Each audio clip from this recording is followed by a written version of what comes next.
நாமத்திற்கு சோத்திரம். நம்ம ஏசாயா 7வது அதிகாரம் 4வது வசனத்தை தியானிக்க இருக்கிறோம். ஏசாயா 7வது அதிகாரம் 4வது வசனம். ஜெபத்தோடு இந்த செய்திக்குள்ளே கடந்து செல்வோம்.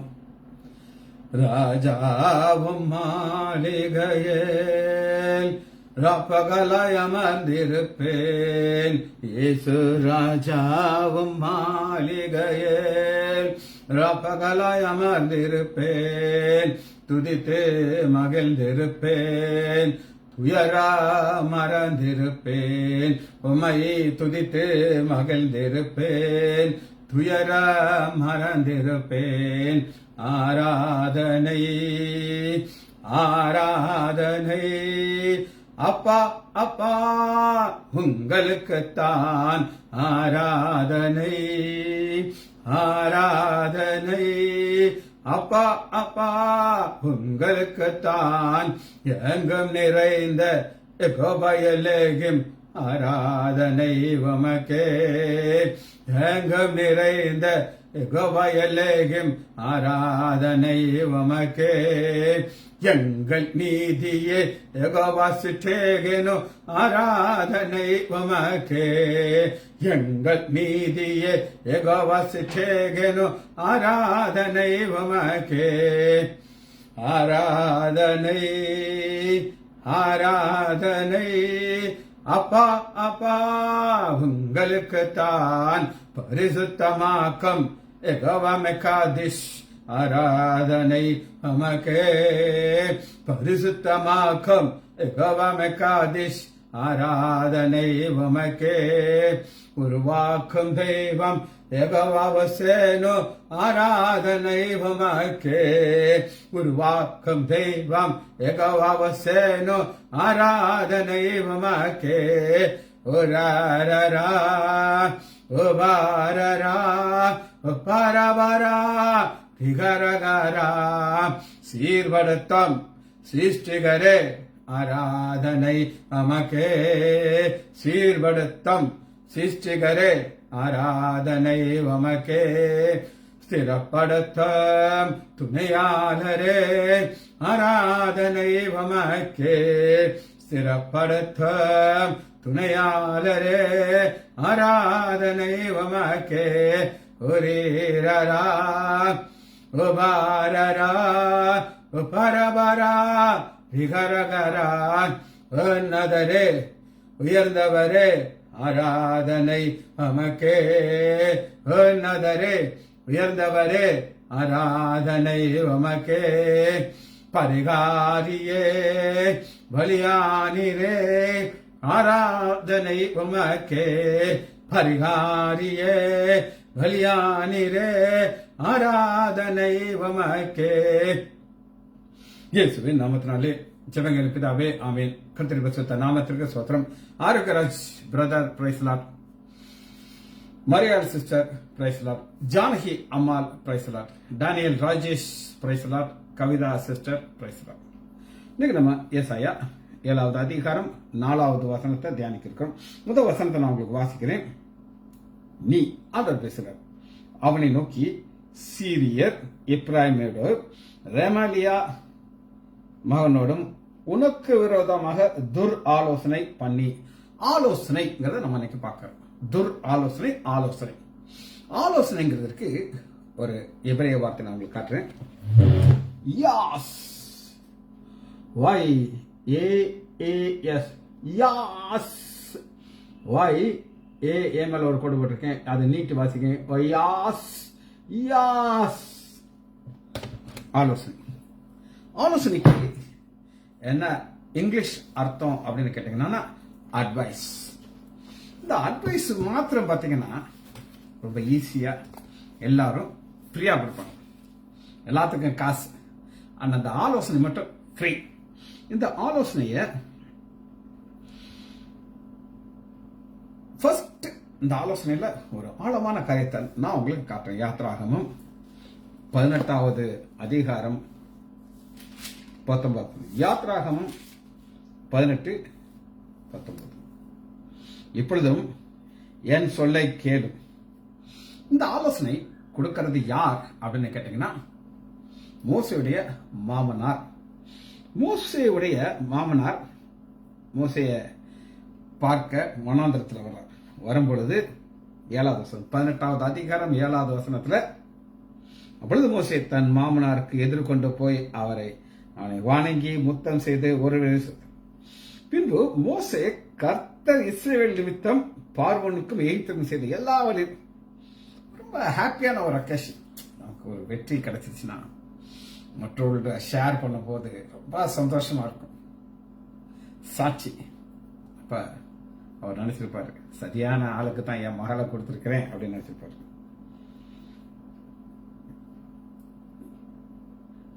கர்த்தர் எகிப்தியரை இஸ்ரவேல் கைக்கு தப்புவித்து அவர் செய்த எல்லா நன்மைகளையும் குறித்து எத்ரோ சந்தோஷப்பட்டு கர்த்தருக்கு சோர்த்தம். என்னைக்கு நீங்க ஆண்டவரை குறித்து ஒரு சாட்சி சொல்லும்போது, அவருக்கு ஆண்டவரே தெரியாது, ஆனாலும் அவர் வாயில வந்து ஒரு சோத்திரம். இப்ப எத்ரோ பாக்குறாரு, மோசே காலங்காத்தால எதிர்த்து உட்கார்ந்தாங்க. ஒரு பெரிய கியூ நிக்குது. அந்த கியூல ஆகாத போகாத காரியங்கள் எல்லாம் வந்து சொல்றாங்க. அவன் என்னை கிள்ளிட்டான், நான் சும்மா தாங்க தூங்கிக்கிட்டு இருந்தேன், அவன் என்னை அடிச்சு போட்டான், இப்படி ஆகாத போகாத காரியங்கள் எல்லாம் வந்துகிட்டே இருக்கு. அப்ப மாமனார் பாக்குறாரு, ஏன் மருமகன் டயர்ட் ஆயிடுவார் ஐயா அப்படின்ட்டு அவர் ஒரு ஆலோசனை சொல்றாரு. என்ன ஆலோசனை அப்படின்னு கேட்டீங்கன்னா, உங்களுக்குள்ள ஒரு நல்ல ஒரு தலைவரை நீங்க செலக்ட் பண்ணணும். அவர் எதுக்கு அப்படின்னா 100 பேருக்கு ஒரு ஆள், 50 பேருக்கு ஒரு ஆள். இந்த சில்லறை பண்ற எல்லாமே நீங்க முடிச்சிருங்க. ஆனா பெரிய விஷயம் வரும்போது அது உங்கள்கிட்ட வரணும். ஆனா இத நீங்க நான் சொன்னதாக நீங்க ஏற்றக்கூடாது. நீங்க ஆண்டவர்கிட்ட ஜெபம் பண்ணுங்க. ஜெபம் பண்ணி அப்புறம் சரியா அர்த்தம். இப்ப சில மக்கள்கள் பாத்தீங்கன்னா, என்னுடைய சொந்தக்காரர் ஒரு தம்பி, அவர் கீழே விழுந்து முழங்கால லிகமெண்ட் டேர் ஆயிடுச்சு, ஜவ் வந்து போச்சு. அது நல்லா ஜெய்ஜாண்டி கேட்பார், சின்ன வயசு பையன், கல்யாணம் இருக்குன்னு குழந்தை கூட பிறக்கல அவனுக்கு. அவருடைய ஒரு பாட்டி அம்மா போன் பண்ணி சொல்றாங்க, நான் ஜெபம் பண்ணியிருக்கேன், ஆண்டவர் வந்து அதை ஒட்ட வச்சுட்டாரு, எதை ஜப, நீ வேணா எக்ஸ்ரே எடுத்து பாரு அப்படின்னு சொல்லி. நான் நினைச்சேன், என்ன ஆயிடும், இல்ல அற்புதம் நடக்கும், நான் இல்லைன்னா சொல்லவே மாட்டேன். ஆனா இதெல்லாமே என்னால ஏற்றுக்கொள்ள முடியாது. ஆனா இந்த எத்ரோ ஒரு புறஜாதியாருடைய ஆளு சொல்றாரு, நீ என் ஆலோசனை, என்னுடைய யாசை நீ கன்ஃபார்ம் பண்ணிக்க உங்க ஆண்டர்கிட்ட போய் அப்படின்னு சொல்லி ஒரு ஆலோசனையா சொல்றேன். இதான் கவுன்சில் அப்படின்னு சொல்றேன். சரி, 13வது வசனத்தை மட்டும் நான் உங்களுக்கு வாசிக்கிறேன். மறுநாள் மோசே உட்கார்ந்து இருக்கார். காலையில இருந்து சாயங்காலம் வரை அவருக்கு ரெஸ்ட் எடுக்கவே ஒன்றும் பிரயோஜனம் இல்லை. அப்பதான்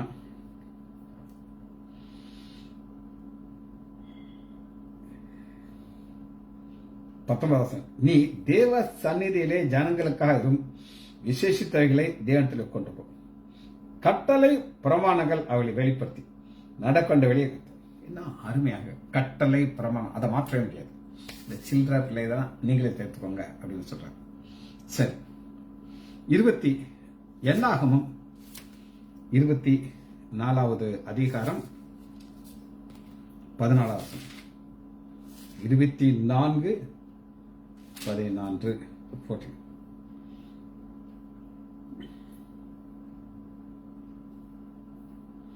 இங்க நம்ம ஆலோசனை யார் கொடுக்கிறா அப்படின்னு கேட்டாங்க. 24வது அதிகாரம் 1 வசனத்தான் எனக்கு ரொம்ப ரொம்ப ரொம்ப ரொம்ப ரொம்ப ரொம்ப பிடிச்ச வசனம். அது என்ன அப்படின்னு கேட்டீங்கன்னா, இஸ்ரவேலை ஆசீர்வதிப்பதே கர்த்தருக்கு பிரியம் என்று பிரியம் கொண்டது. இஸ்ரவேலை ஆசீர்வதிப்பதே நாம் யார் அப்படின்னு நீங்க கேட்டீங்கன்னா, நாம் விசுவாசத்தில் ஆபிரகாம் சந்ததி, விசுவாசத்தில் ஆபிரகாமுடைய சந்ததி.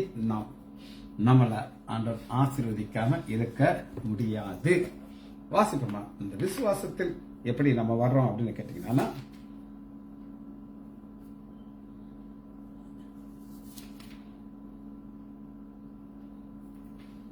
கலாத்தியர் சொல்லுங்க, கலாத்தியர்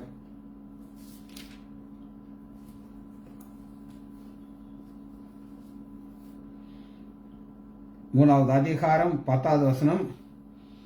இந்த ஆசீர்வாதம் நமக்கு வரணும். நியாயப்பிரமாணத்தினாலே ஒருவனும் தேவனத்தில் நீதி ஆக முடியாது. ஏனென்றால் விசுவாசத்தினாலே நீதிமான் பிழைக்கிறது. நியாயப்பிரமாணமும் விசுவாசம் மரத்திலே தூக்கப்பட்ட ஆபிரகாமுக்கு உண்டான ஆசீர்வாதம் கிறிஸ்து இயேசுவினாலே புறஜாதியாருக்கு வரும்படி, புறஜாதியாருக்கு நமக்கு வரும்படி நாம் விசுவாசத்தினாலே பெறும்படி. அப்ப ஃபர்ஸ்ட் காரியம் என்ன அப்படின்னு கேட்டீங்கன்னா, ஆலோசனை. பேசிக், இது கடவுளுடைய ஆலோசனை. ஒரு மனிதன், அது ஆண்டவராகிய இயேசு கிறிஸ்து, அவர் மூலமாக புறஜாதியாராக நமக்கு அது வரணும். சரி, இது நம்பர் 1. அடுத்து பாருங்க, அதை தொடர்ந்து நீங்க வாசிக்கும் போது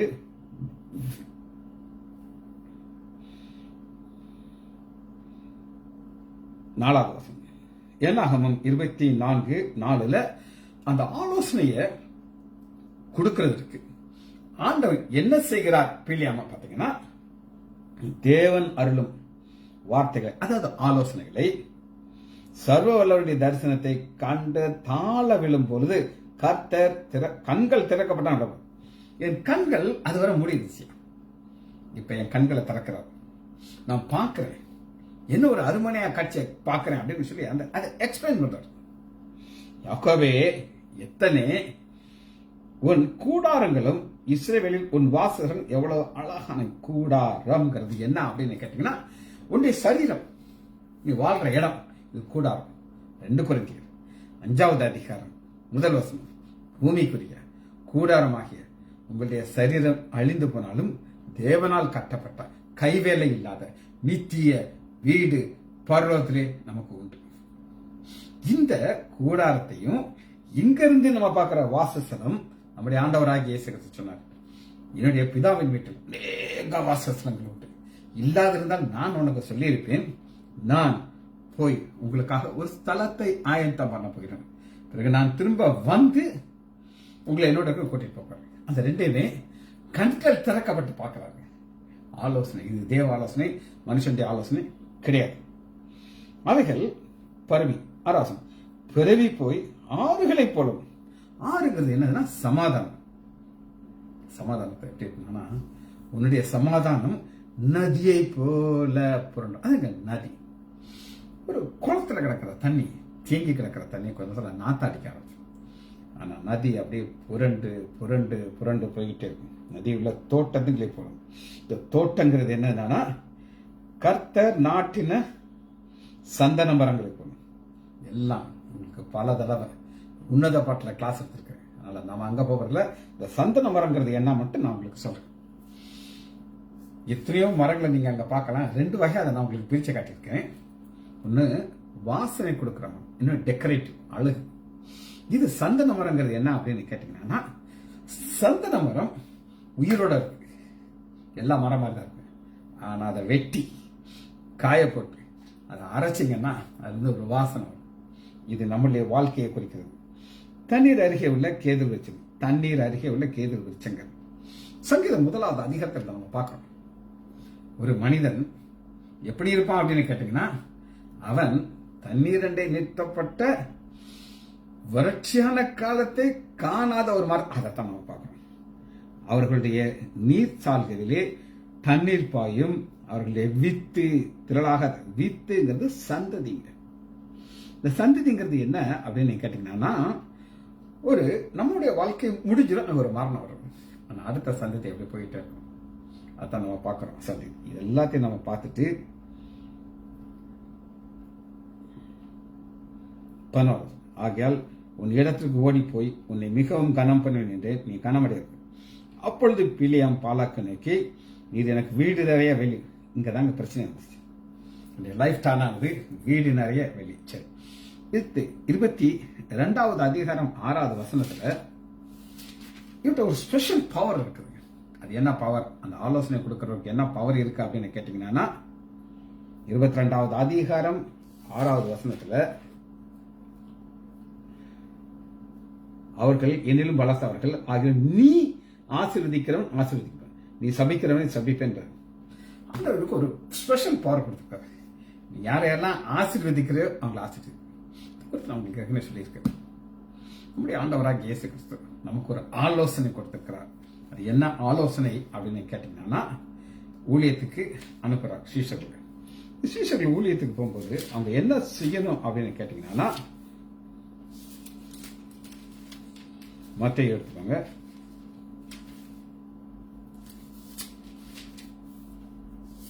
மத்தேயு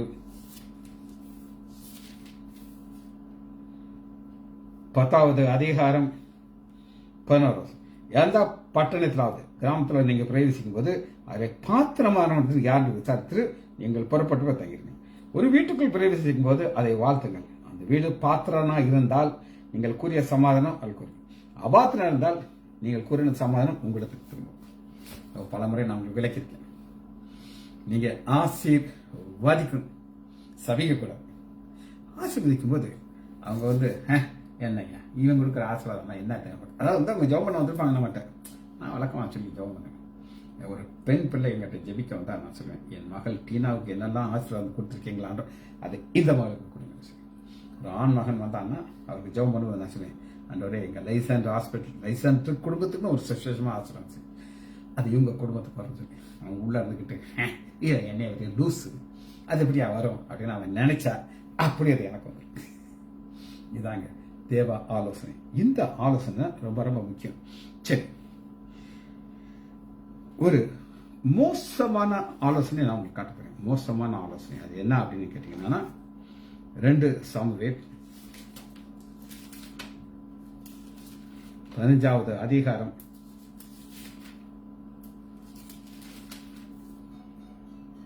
'அகித்தோப்பேலுடைய ஆலோசனை. 2 சாமுவேல் 15வது அதிகாரம் 31வது வசனம். அப்பொழுது யோவாப் எழுந்து போய்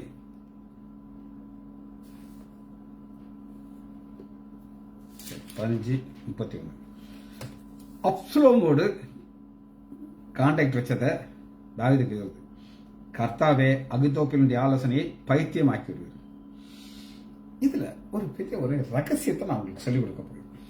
இது என்ன அப்படின்னு கேட்டீங்கன்னா, ஏன் இந்த அகித்தோப்பேல் தாவீதுக்கு அகென்ஸ்டா போறாங்க? காரணம் இருக்குமா இல்லையா? காரணத்தை நான் உங்களுக்கு காட்ட போகிறேன். இந்த அகித்தோப்பேல் யார் அப்படின்னு உங்களுக்கு காட்ட போகிறேன். 2 சாமுவேல் 11வது அதிகாரம்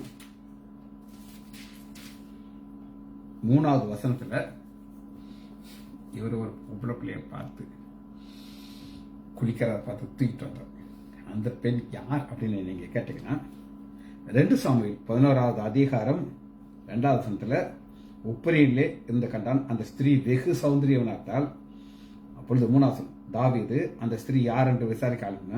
அவள் ஏலியாமின் குமாரத்தி. ஏலியாமின் குமாரத்தி ஏத்தியனாகிய உரியாண்டி மனை பத்சேபா. இந்த ஏலியாமின் யார் அப்படின்னு நீங்க கேட்டீங்கன்னா, தாவீதுக்கு ஸ்பெஷல் பவர்ஃபுல் பீப்புள் இருந்தாங்க. 23வது அதிகாரம்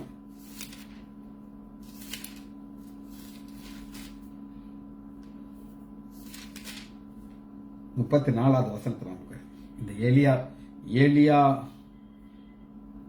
எலியாம் யார் அப்படின்னு கேட்டீங்கன்னா, அகித்தோப்பேலின் குமாரனாகிய ஏலியாம். அகித்தோப்பேல்கிற ஆலோசனை கொடுக்கறடைய மகனுடைய பேரு எலியாம். இந்த எலியாமுடைய மகா தான் இந்த பத்சேபா. அது மட்டும் கிடையாது, 39வது வசனம் பாருங்க. ஏத்தியனாகிய உரியா என்பவர்களே ஆக மட்டும் 39 பேர். இந்த 39 பேர் the most powerful people. அந்த மோஸ்ட் பவர்ஃபுல் ஃபீல்ட் அவர் எவ்வளவு ஒரு க்ளோஸ் கான்டாக்ட் வச்சிருப்பார் தாவீது. அப்படிதானாங்க. இந்த 39 பேர்ல ஒருத்தருடைய மகா தான் இந்த பொண்ணு. இந்த பொண்ணை இந்த உரியாவை கொலை செய்தார். அதாவது அப்ப அந்த தாத்தாவுடைய இருதயம் எப்படி வேதனைப்பட்டிருக்கும் பார்த்தீங்களா? இந்த பத்சேபாவை குறித்து 15வது அதிகாரம் 12வது வசனத்தை வாசிக்கிறேன். 2 சாமுவேல் 15:13.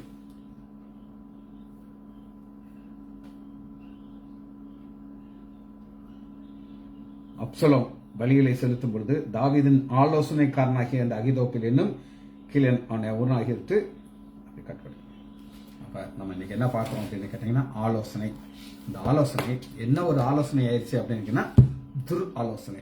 சரி, இப்ப நம்ம வசனத்துக்குள்ள போகிறோம். ஏசாயா 7வது அதிகாரம் 4வது வசனத்தை இப்ப நம்ம வாசிக்க போகிறோம். ஏசாயா 7:4. நீ அவனை நோக்கி, சீரியர் எப்பிராயிமனோடு ரெமாலியா மகனோடும் உனக்கு விரோதமாக துர் ஆலோசனை பண்ணி. அதனாலதான் உங்களுக்கு நான் யாரை காட்டினேன்? அகித்தோப்பல். அது துர் ஆலோசனை. இந்த துர் ஆலோசனை நடக்கும்போது நம்ம என்ன செய்யணும்னு பார்க்க போறோம். என்ன செய்யணும்? நமக்கு விதமாக எத்தனையோ துர் ஆலோசனைகள் வரும், வராமல இருக்க. ஏசாயா 30வது அதிகாரம் 7வது 30:7. எகிப்தியர் சகாயம் பண்ணது வியர்த்தமா ஆகையால் சும்மா இருப்பதே அவருடைய பலன் என்று அதற்காக சும்மா இருக்கணும். இந்த சும்மா இருக்கிறத நான் கொஞ்சம் அதை மாடிஃபை பண்ணி துதித்துக்கிட்டு இருக்கேன். பாதம் பணிந்தேன் என்னாலும் துதியே, உம்மை அன்றி யாரை பாடுவேன், எசையா உந்தன் அன்பு வெள்ளம் பொங்குதேன். நீங்க துதித்து பாடிக்கிட்டே இருக்கணும். ஆண்டவர் என்ன செய்யணுமோ அவர் செய்வார். இதைத்தான் யாத்ராகமம் 14வது அதிகாரம் 13வது வசனத்துல ஒரு யுத்தம் வருது. நீங்க என்ன செய்யணுங்கிறத 14வது அதிகாரம் 13வது வசனம். அப்பொழுது மோசே ஜனங்களை நோக்கி, பயப்படாதீர்கள். அப்ப ஒரு துர் ஆலோசனை நமக்கு வரும்போது பயப்படக்கூடாது. நீங்கள் நின்று கொண்டு இன்றைக்கு கர்த்தர் செய்யும் ரட்சிப்பை பாருங்கள். இன்று காண்கிற எகிப்தியரை இனி நாங்கள் காண முடியாது. காரணம்னா ஆண்டவர் எல்லாத்தையும் சமாதி பண்ண போகிறார். துர் ஆலோசனை நடக்கும். ஆனா நீங்க ஆண்டவர் துதிக்கிறத தவிர வேற எதுவுமே செய்யக்கூடாது.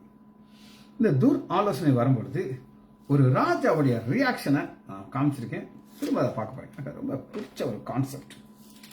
2 நாளாகமம் 20வது அதிகாரம்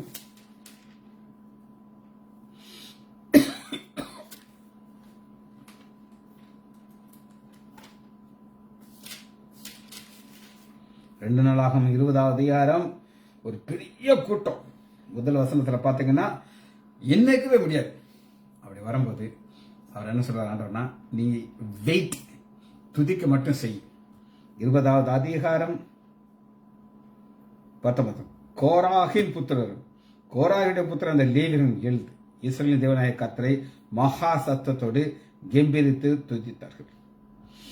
துதிக்கிற மாத்திரம் நீங்க கத்துக்கிட்டீங்கன்னா அவர் மீதியெல்லாம் அவர் பார்த்துக்கிடுவார். ஒரு துர் ஆலோசனை வருமா? எஸ், வரும். அது வராம இருக்காது. நம்ம வேலை இது ஒண்ணுதான். இத புலம்பல் எடுத்துக்கோங்க. ஒரு அருமையான ஒரு ஆலோசனையோட புலம்பல் நாங்க பார்க்கணும்.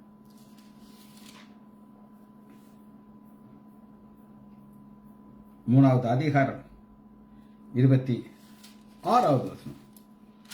புலம்பல் 3:26. கர்த்தருடைய ரட்சிப்புக்கு நம்பிக்கையோடு காத்திருக்கிறது நல்லது. நம்பிக்கையோடு காத்திருக்கிறதுனா அந்த பரலோகத்திலிருந்து ஆண்டவர் பார்த்துக்கிட்டே இருக்கார். இவன் நம்பிக்கையோட இருக்கிறானா?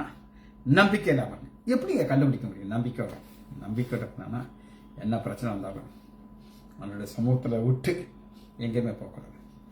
ஆனா ஒரு கூட்டத்தார் இருப்பாங்க, புலம்பிக்கிட்டே இருப்பாங்க. புலம்பல தான் இருக்கு. இப்படி ஆயிடுச்சு, அப்படி ஆயிடுச்சு, இப்படி ஆயிடுச்சு, அப்படி ஆயிடுச்சு. ஆனா ஆண்டவர் அதை அக்செப்ட் பண்ணவே மாட்டார். காரணம் என்ன அப்படின்னு கேட்டீங்கன்னா, ஏசாயா 8வது அதிகாரம் 10வது வசனம்.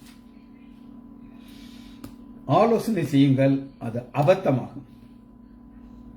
ஒரு ஆலோசனை கொடுத்தார் அகித்தோப்பேல். ஆனா தாவீது ஜெபம் பண்ணிட்டாரு, நாண்டு கொண்டு செத்தார். யாரு நாண்டு கொண்டு செத்தார் அப்படின்னு உங்களுக்கு காமிச்சிருக்கேன். யூதாஸ் காரியத்து நாண்டு கொண்டு செத்தான். 2 பேரோட முடியும் ஒரே மாதிரி இருக்கும்.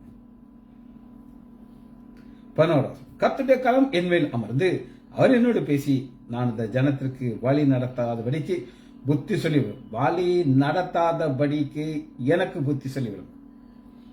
இப்படி ஒரு காரியத்தை இப்படி ஆறுதும் அப்படி ஆறுதும் அது உங்க கையில இருக்குது, ஆண்டோடைய. சரி, 14வது வசனத்தை வாசிக்கிறேன். அவர் உங்களுக்கு பரிசுத்த ஸ்தலமாயிருப்பார். இதை விட வேற வசனம் வேணுங்க. அவர் உங்களுக்கு பரிசுத்த ஸ்தலம். அப்ப யூதா 24 வலுவாதபடி உங்களை காக்க மகிழ்ச்சியோடு அவருடைய சன்னிதானத்தை கொண்டு போய் சேர்க்க அவருக்கு வல்லமை இருக்கு. என்ன ஒரு துரு ஆலோசனை வந்தாலும் அதை அவர் பார்த்துக்கிடுவார். காரணம் என்னன்ட்டு ஒரு 3 வசனத்தை காட்ட போகிறேன். அடுத்தது நம்ம பார்க்க போறோம். நம்பர் 1, ஏசாயா 35வது அதிகாரம் 4வது வசனம். ஏசாயா 35:4. மனம் பதர்களை பார்த்து நீங்கள் பயப்படாதீர்கள், திடன் கொள்ளுங்கள். இதோ உங்கள் தேவன் நீதியை சரிக்கட்டும். உங்கள் தேவன் பதிலளிக்கும் வருவார். அவர் வந்து உங்களை ரட்சிப்பார் என்று சொல்லுங்க. நம்ம சொல்லணுங்க. ஆண்டவர் அப்படி செய்வார். அது அவருக்கு லேசான காரியம். இது செய்யும்போது நம்மள அவர் எப்படி பார்க்கிறார் அப்படின்னு கேட்டீங்கன்னா நம்மளை எப்படி பார்க்கிறார் வாசிப்போமா. ஏசாயா 41வது அதிகாரம் 14வது வசனம். இதான் ட்ரூ பிக்சர் நம்மளை பத்தி ஆண்டவர் கொடுக்கிறது. யாக்கோபு என்னும் பூச்சி, இஸ்ரவேலின் சிறு கூட்டமே பயப்படாது. சிறு பூச்சி. நான் என்னைய பார்க்கும்போது வயது கூட கூட கூட பலவீனங்கள் என்னை எப்படி தாக்குதுன்னு நான் பார்ப்பேன். ஒரு சின்ன ஒரு இருமல் வந்தானா ஒரு 3 நாள் என்னைய அப்படி பிளாட் ஆக்கிது. இது எனக்கு வருகிற சரீரத்தில் வருகிற பலவீனம். காரணம் நான் ஒரு பூச்சி. அது குட்டி பூச்சி, மிதிச்சா சத்னியா இருந்த பூச்சி. 51வது அதிகாரம் 12வது வசனத்துல நம்மளை உற்சாகப்படுத்துகிறவர் யார், நமக்கு வாக்கு கொடுக்கிறவர் யார் அப்படின்னு கேட்டீங்கன்னா கிரியேட்டர். ஏசாயா 51வது அதிகாரம் 12வது வசனம். நானே உங்களுக்கு ஆறுதல் செய்வேன். சாக போகிற மனுஷனுக்கும் புல்லுக்கோப்பான மனுஷனுக்கும் பயம். இவன் தான் உங்களுக்கு அகேன்ஸ்டா ஆலோசனை சொல்லிட்டு இருக்கான். துர் ஆலோசனை. நீ பயப்படாத, நான் கிரியேட்டர், வானத்தை விரிச்சவன். நான் தான் புதிய வானத்தையும் புதிய பூமியும் கொண்டு வரப்படும். நீ என்னைய மட்டும் பார்த்துக்கிட்டு. நம்முடைய ஆண்டவராகிய இயேசு கிறிஸ்து இத இன்னொரு ஆங்கிள் சொல்லி கொடுக்கிறார். நம்முடைய ஆண்டவராகிய இயேசு அவர் என்ன சொல்றாரு பாப்போமா. மத்தேயு 10வது அதிகாரம். நீ யாருக்கு பயப்படணும், யாருக்கு பயப்படக்கூடாது டெபினிஷனை போட்டு கொடுத்தாரு. இதான் 10:28. ஆத்துமாவை கொல்ல வல்லவராய் இராமல் சரீரத்தை மாத்திரம் கொல்லவர்களுக்கு நீங்கள் பயப்பட வேண்டாம். ஆத்துமாவையும் சரீரத்தையும் நரகத்திலே அழிக்க வல்லவருக்கு பயப்படும். யாருக்கு பயப்படும், யாருக்கு பயப்படக்கூடாது. இவன் என்ன செய்யணும், சரீரத்தை கொல்ல முடியும், அவ்வளவுதான். ஆனா அந்த சரீரத்தையும் ஆத்மாவையும் கொல்ல வல்லவருக்கு தான் நீங்க பயப்படணும்னு சொல்லிட்டு. இதுல எது பாதிக்கும் அப்படின்னு கேட்டீங்கன்னா இருதயம், உபாகமம். 20வது துர் ஆலோசனை ஒன்று வரும்போது இருதயம் தான் பாதிக்கும். 20வது அதிகாரம் 3வது வசனம். இஸ்ரவேலே கேளுங்கள், இன்று உங்கள் சத்துக்களோடு யுத்தம் செய்ய போகிறீர்கள். உங்கள் இருதயம் துவள வேண்டாம். நீங்கள் அவர்களை பார்த்து பயப்பட வேண்டாம், கலங்கவும் தத்தளிக்க வேண்டாம். உங்களுக்காக உங்கள் சத்துக்களோடு யுத்தம் பண்ணவும் உங்களை ரட்சிக்க கர்த்தர் சொல்லுகிறார். அவர் தான் செய்ய போயிருக்கார். என்னுடைய வாழ்க்கை 2000 என் வாழ்க்கை ஆரம்பிச்சேன். 25 வருஷம் முடிஞ்சிருச்சு. ஒரு நாள் கூட என்னை ஆண்டவர் கைவிடவில்லை. எவ்வளவோ பிளான்ஸ் எனக்கு விரோதம் வந்திருக்கு. அதெல்லாம் நீங்க கேட்டா நொந்தே போயிருவீங்க. காரணம் என்ன அப்படின்னு கேட்டீங்கன்னா நம்மள ஆண்டவர் எப்படி ஆசீர்வதித்து உயர்த்திருக்கார் அப்படின்னு கேட்டீங்கன்னா தாவீது அது அழகா சொல்லுகிறார். 1 சாமுவேல் 14வது அதிகாரம் 32வது வசனம். 17:32. தாவீது சவுலை பார்த்து, இந்த கோலியாத்தை பார்த்து நீங்க எல்லாம் பயப்படுறீங்களா? தேவையே பாருங்க, குட்டி பையன், அழகான கண், அடி குறுக்குறு இருக்கு. அவனுக்கு யுத்தமும் தெரியாது, ஒன்றும் தெரியாது. ஆடு மேய்க்க மட்டும்தான் தெரியும் அவனுக்கு. ஆண்டவரை துதிக்க தெரியும்.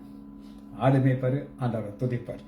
அவர் ராஜாவை பார்த்து சொல்றாரு, இவன் நிமித்தம் ஒருவனுடைய இருதயமும் கலங்க வேண்டியதில்லை. உம்முடைய அடியானாகிய நான் போய் இந்த பெலிஸ்தீனரை யுத்தம் பண்ணுவேன். இதுதான் தேவன் கொடுக்கிற ஆலோசனையின்படி நடக்கிற ஒரு மனிதன். ஜெபிச்சு முடிப்போமா. மகா இரக்கமும் கருவேமல்ல பிதாவே துதிக்கிறமையா கவுன்சில் ஒரு ஒருத்தர் தியானிச்சோமையா. பரத்திருந்த ஒரு ஆசீர்வாதம், துர் ஆலோசனை இரண்டையும் நாங்கள் தியானித்தோம். நாங்கள் என்ன செய்ய வேண்டும் என்ற ஆலோசனை முடிக்கிறோம் ஐயா. பிள்ளைகள் ஒவ்வொருவரையும் என் ஆண்டவராகிய இயேசு கிறிஸ்துவின் நாமத்தினாலே ஆசீர்வதிக்கிறேன். இயேசுவின் நாமத்தினால் ஜெபங்கள் பிதாவே. ஆமேன், ஆமேன், ஆம்.